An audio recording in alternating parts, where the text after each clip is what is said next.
Asthma की बीमारी क्या होती है? इसमें श्वास नली के अंदर सूजन आ जाती है, जिसकी वजह से पेशेंट को अपना नॉर्मल लाइफ व्यतीत करने में बहुत समस्या होती है। कोई ऐसी चीजें सेवन कर ली जिससे एलर्जी शुरू हो जाती है, तो इंटरनल रूप से भी इसका अटैक शुरू हो जाता है। अटैक कितने टाइप का होता है? अटैक दो तरह का होता है।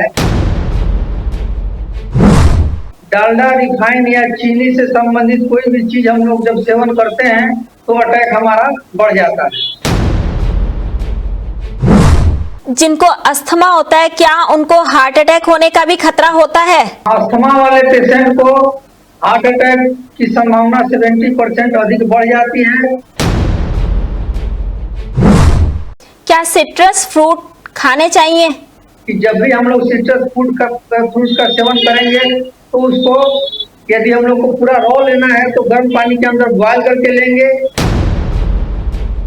नमस्कार, D5 चैनल हिंदी देख रहे दर्शकों का मैं वंदना स्वागत करती हूं। आज हम जुड़ रहे हैं डॉक्टर नवीन कुमार से। नवीन कुमार जी, आपका बहुत बहुत स्वागत है हमारे इस प्रोग्राम में। आपका भी बहुत बहुत धन्यवाद। और D5 चैनल देख रहे सभी दर्शकों का हार्दिक बधाई, क्योंकि बहुत सारे गुरु लोग हमारे इस चैनल पर आकर के अपना इंटरव्यू दे चुके हैं, जिसमें डॉक्टर सलीला जी, डॉक्टर प्रकाश जी हैं। धन्यवाद। आज हम बात करेंगे अस्थमा की। सबसे पहले ये बताइए कि अस्थमा की बीमारी क्या होती है और किस उम्र में अक्सर होती है?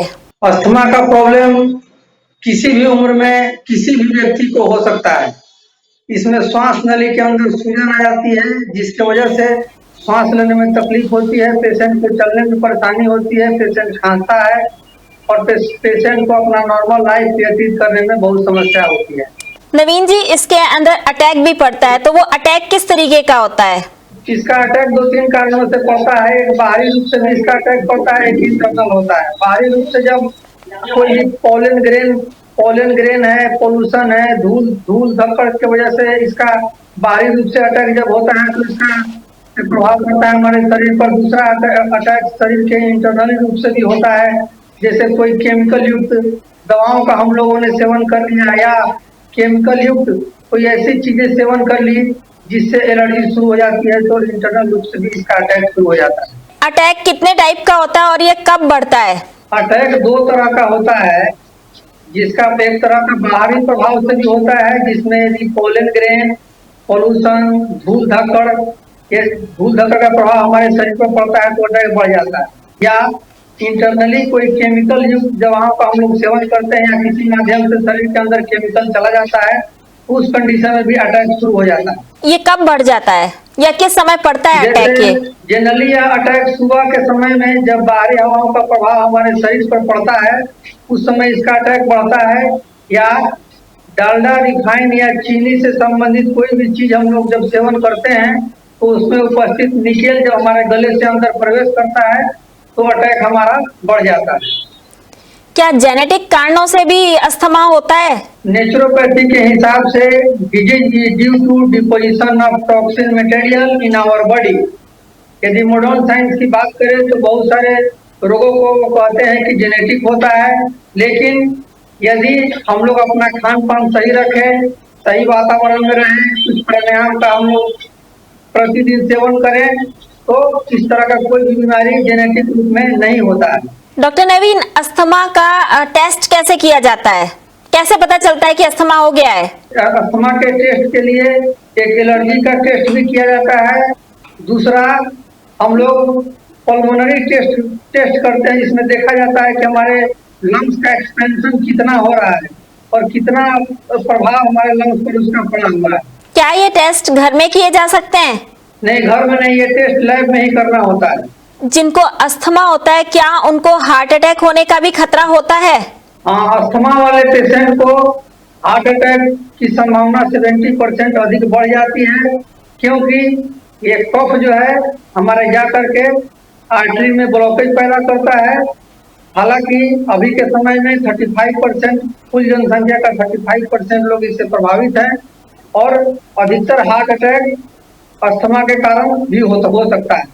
अगर अस्थमा का अटैक आ जाए तो उस वक्त क्या करना चाहिए? अस्थमा का अटैक जब आता है तो क्विक रिलीफ के लिए हम लोग फुट बाथ का प्रयोग करते हैं। जिसके अंदर हम लोग ठंडा के दिन में गर्म पानी या गर्म के दिन में ठंडा पानी एक गिलास पीते हैं। सिर के ऊपर एक छोटा तौलिया भिंगा करके रख लेते हैं और अपने पैरों को एक बाल्टी में जिसमें पानी गर्म रखता रहता है उसके अंदर अपने पैरों को रखते हैं। 10 मिनट के अंदर में ही हमारे पूरे अधिकतर जो हमारा लंग्स में फैला हुआ ब्लड है वो पैरों की तरफ नीचे उतर जाता है और तुरंत ही हमारा अटैक में राहत मिल जाता है। अस्थमा को ठीक करने के क्या उपाय हैं?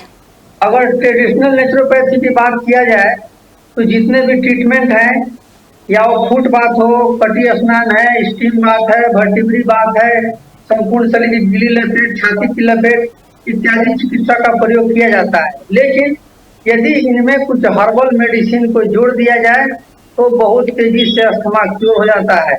कोई ऐसी हर्बल मेडिसिन बताएं जिससे कि अस्थमा जल्दी क्योर हो। हाँ, जब इसमें क्या है कि कफ बहुत अधिक मात्रा में हमारे लंग्स के चारों तरफ के एरिया को प्रभावित करता है, तो इससे मुक्ति के लिए हम लोग को गिलोय, मुलेठी, कुटकी, वनपसा इत्यादि का काढ़ा बना करके पिया जाता है सुबह में। दोपहर के समय में त्रिकटु चूर्ण जिसमें सौंठ, पीपल, काली मिर्च होती है, आधा चम्मच लेकर के उसको शहद से हम लोग चाटते हैं और रात के समय में पीपली चूर्ण और हल्दी दूध में बॉयल करके हम लोग पीते हैं। थोड़ा 2-3 लहसुन डाल करके और गरम गरम ही पीते हैं तो बहुत कम समय में ही हमारे लंग्स में फंसा हुआ कफ मुंह के द्वारा बाहर निकल जाता है और हमको इससे मुक्ति मिल जाती है। जब अस्थमा हो तो क्या खाना पीना चाहिए? जब भी अस्थमा हो या कोई भी डिजीज हो, नेचुरोपैथी के हिसाब से नेचुरल डाइट का सेवन करना चाहिए। जिस डाइट में सुबह के समय में रॉ डाइट लेना चाहिए, जिसमें एप्पल है या बेदाना गर्म करके या अमरूद को गर्म करके, मुनक्का है, किशमिश है या अंजीर है, उसको रात को फुला देना चाहिए पानी में। सुबह के समय पानी को निथार करके उसका सुबह में सेवन करना चाहिए। और तली हुई चीजें, नॉन वेज और मार्केट की चीजों का सेवन नहीं करना चाहिए। क्या चीज नहीं खानी पीनी चाहिए? अस्थमा में सबसे ज्यादा नुकसान डालडा से बना हुआ कोई प्रोडक्ट हो या रिफाइंड से बना हुआ कोई प्रोडक्ट हो या चीनी से बना हुआ कोई प्रोडक्ट हो जिसके अंदर निकेल की मात्रा रहती है, उसके सेवन से बचना चाहिए। और बहुत ही हानिकारक प्रभाव उसका पड़ता है हमारे शरीर पर और उसको लेते ही तुरंत हमारा अटैक शुरू हो जाता है अस्थमा का। क्या सिट्रस फ्रूट खाने चाहिए? हाँ, सिट्रस फ्रूट निश्चित रूप से खाना चाहिए। इसमें सावधानी केवल यही रखना है कि जब भी हम लोग सिट्रस फ्रूट का सेवन करेंगे तो उसको यदि हम लोग को पूरा रॉ लेना है तो गर्म पानी के अंदर बॉयल करके लेंगे, या इसका यदि जूस लेना है तो उसको उसके अंदर 2 लहसुन का जावा को पीस करके और इनडायरेक्ट गर्म करके तब उसका सेवन करना चाहिए, तो इसका हानिकारक प्रभाव हमारे शरीर पर नहीं पड़ता है। क्या प्राणायाम और एक्यूप्रेशर में इसका इलाज है? हाँ, जैसे अस्थमा का अटैक पड़ा है और हमारे बॉडी के अंदर जो कॉरस्पॉन्डेंस पॉइंट है, जैसे ये दोनों अंगुली के बीच का जो पॉइंट है ये हमारे लंग्स को डिनोट करता है। यदि इस पर एक्यूप्रेशर दिया जाए तो अस्थमा का अटैक तुरंत ही रुक जाता है। और इसके अलावा लंग्स को मजबूत करने वाले जितने भी प्राणायाम है या अनुलोम विलोम है या भस्त्रिका प्राणायाम जो हम लोग करते हैं तो इसका प्रभाव कम होने लगता है और धीरे धीरे हमको इससे मुक्ति मिल जाती है। बड़े बुजुर्ग कहा करते हैं कि जो दमा है वो दम के साथ जाता है, ये बात कितनी सही है? ये बिल्कुल गलत धारणा है। यदि प्राकृतिक चिकित्सा के द्वारा यदि पेशेंट की चिकित्सा की जाए, कुछ हर्बल मेडिसिन जिसका नाम मैंने पहले भी लिया है, उन सबों का सेवन किया जाए तो बहुत कम समय में 3 से 6 महीना के अंदर में ही दमा से मुक्ति मिल जाती है। और यह कथन बिल्कुल गलत है। मॉडर्न साइंस के हिसाब से दमा दम के साथ जाता है, लेकिन प्राकृतिक चिकित्सा के हिसाब से यह धारणा बिल्कुल गलत है। डॉक्टर नवीन, आप हमारे साथ जुड़े, आपका बहुत बहुत धन्यवाद। आपका भी बहुत बहुत धन्यवाद। आपने हमको पूरे देश के सामने रिप्रेजेंट करने का मौका दिया, आपका बहुत बहुत धन्यवाद। अगले एपिसोड में आपसे फिर मुलाकात होगी, तब तक के लिए नमस्कार।